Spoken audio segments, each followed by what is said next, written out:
Hi everyone, myself Vinay Kumar S, working as an assistant professor in the Department of Civil Engineering, Cambridge Institute of Technology. So today we will discuss about the design of steel structural elements, a very important concept in this subject, that is column bases. What are column bases? Column bases, it will transmit the column load to the concrete or masonry foundation blocks.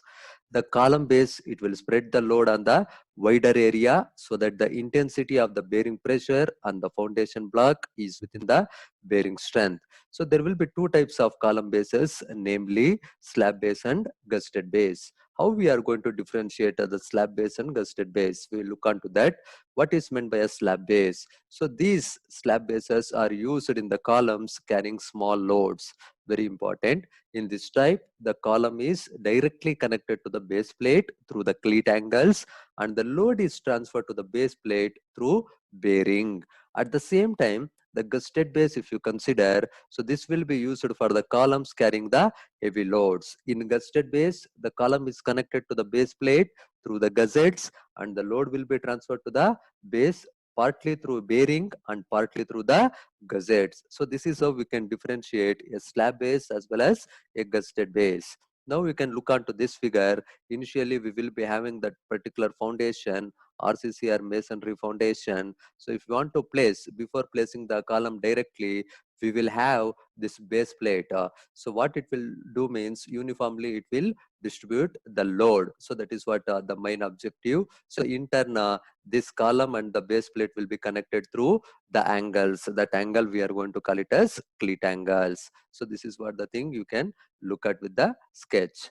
Design of a slab base. What are all the steps we are supposed to be followed? The design of a slab base consists in finding the size and thickness of the slab base. So it is nothing but we should know the dimensions. Either it may be a length or the width or the thickness. So these three parameters we are supposed to find out in that particular design of a slab base. Initially we will start with the size of the base plate. That is nothing but the length and width. How to determine? So before going to that, we should know few terminologies, the steps to be followed. So find the bearing strength of the concrete or bearing capacity of a concrete, which is given by an empirical formula 0.45 into FCK, where FCK it is nothing but the characteristic compressive strength of the concrete after curing period of 28 days. So that value we are going to get it depending upon the given data, the grade of the concrete. So next we can find out the area of the base plate required. So it mainly depends upon the factored load and bearing pressure which we have been calculated. So thereby we can easily get what exactly the area of the base plate required. So then what we can make it is select the size of the base plate. For the economical point of view, what we are supposed to assume is, as far as possible, keep the projections A and B as equal. So we will consider in the next sketch you are knowing, while solving the numerical, the projections we will be having, those projections on either side of that particular column, it should be equal. So then thickness of the base plate, how to find out means, initially we need to find out the intensity of the pressure, that is W, that will be given by the factored load divided by whatever the area of the base plate we have been determined. So by that we can obtain but minimum thickness required as per the codal provision for the base plate by referring page number 47 of IS 800/2007.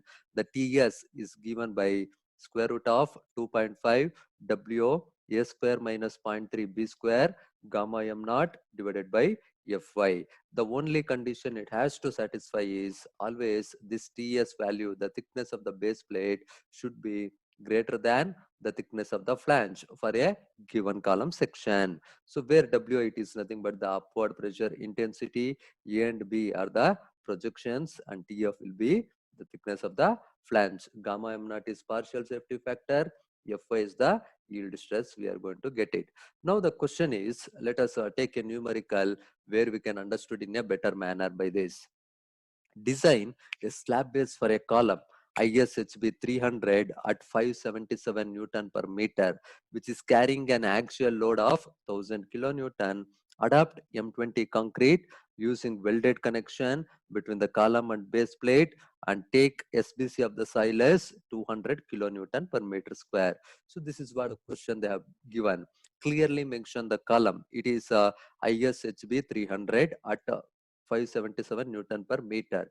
Usually, I think if you refer the steel table, we will be getting that particular weight in terms of kg per meter. So easily we can convert 577 Newton per meter. It is nothing but 58.8 kg per meter. How we are going to get it means 577 divided by 9.81, where we can convert that particular Newton per meter to kg per meter. For this section, we can list out initially the overall properties like what will be the height, what will be the width, thickness of the flange and thickness of the web by using that particular steel table. Actual load they have been given 1000 kilonewton. We may convert that value in terms of the factored load. And M20 grade they have been mentioned. So FCK value is 20 Newton per mm square, and SBC of the soil also they have been given. We need to use welded connection at the end. We will look at how exactly to proceed with the solution part. Now, initially we will start with the design of the slab base. They have given axial force 1000 kilonewton. Factored force we can find out easily by multiplying the factor of safety 1.5. We are going to get that value as 1500 kilonewton. The bearing pressure or bearing capacity of a concrete, which is given by 0.45 into FCK. As we will be knowing M20 grade concrete, the value of FCK is 20. We can substitute and simplify. Thereby, we will get it as 9 Newton per mm square. So therefore, we can easily find out the area of the slab base required. It is factored load divided by bearing pressure. We'll get that particular area it as 166.67 into 10 power 3 mm square. Once if you got this one, look at the sketch. We can write down that particular column section ISHB 300 at 577 Newton per meter. We will be knowing the dimensions by referring the steel table. That's what I told. The rectangular, always we will provide that slab base as a rectangular portion. Let the projections will be along the length. Let it be A will be the projection. Along the width, the B we have been considered. L1 and B1 are the length and width of that particular slab base. So that area of the slab base, it is nothing but length into width. So that is L1 into B1 we have been written. So that area value we got it as 166.67 into 10 power 3 mm square. So this is the value we got. So as looking from the figure, L1 it is nothing but the height 300 plus 2 times of A. On either side you can look at what is the gap we will be left out with that projection, that is A. So that's why I have been written instead of L1, in that place we have been written it as 300 plus 2A. Similarly, along the width, if I consider B1, it is nothing but from the figure, it is 250 plus 2 times of B. So that will be equal to the area. But to be economical point of view, initially in the beginning steps, we have been discussed that we need to assume the same projection. What is the meaning of that? So we need to assume A equals B.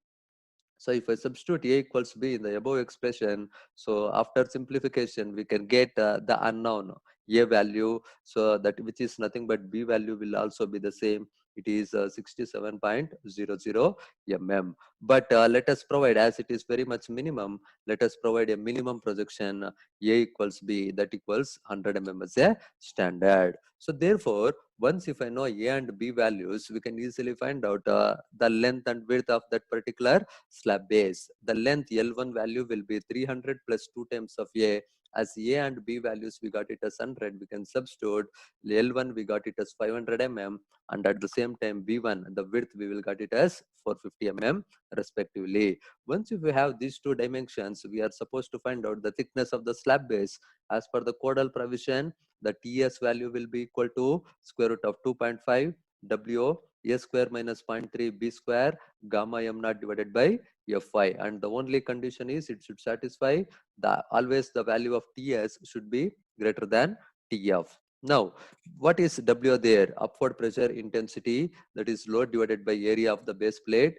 We can substitute the value, thereby we can get it that upward pressure, it is 6.67 Newton per mm square. So this value we can substitute in this Ts, And A and B projections value also we will be knowing 100 mm. So easily we can substitute. After simplification, we will get that particular TS value it as 22.66 mm. So what we need to do this with this value, it should be greater than TF. We will check it by referring the steel table for that particular given section, column section, the value of TF will be equal to 10.6 mm. So as this value is 10.6, it is less than TS, so it is under safe condition, hence the design is safe.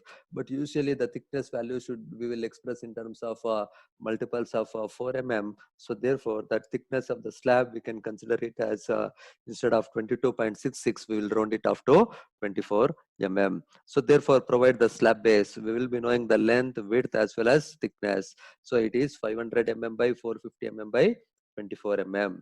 So this is what the design of slab base meant for. Along with slab base, we should know it how exactly we need to design the concrete base or the foundation. So look at here, design of concrete base. It's very simple steps.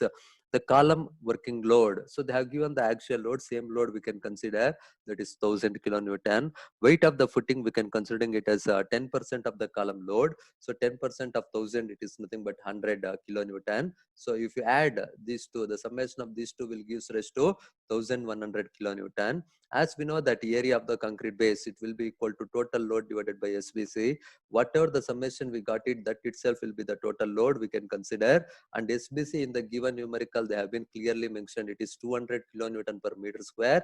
So we know that area, it is nothing but L into B. So that will be equal to total load is 1000 and divided by SBC is 200. We are going to get that particular area value it as 5.5 meter square. So usually we are going to provide a square footing. So if it is a square footing, the length and width will be equal. So that will be equal to square root of 5.5. That is the area will give rise to 2.35 meters. So what is the meaning of this? We got the dimensions L and B value, the length and width of that particular concrete base as 2.35 meters by 2.35 meters. Once if you got these things, we need to find out the depth. So look at this figure. Initially, we have been written a column section. So it will be laid above that particular base plate. The dimensions will be 450 by 500 mm. So I have been converted that in terms of meters. I have been substituted, and look at what exactly the dimension we got it. The concrete base, it is 2.35 by 2.35 meter. It's a square concrete foundation we have been laid.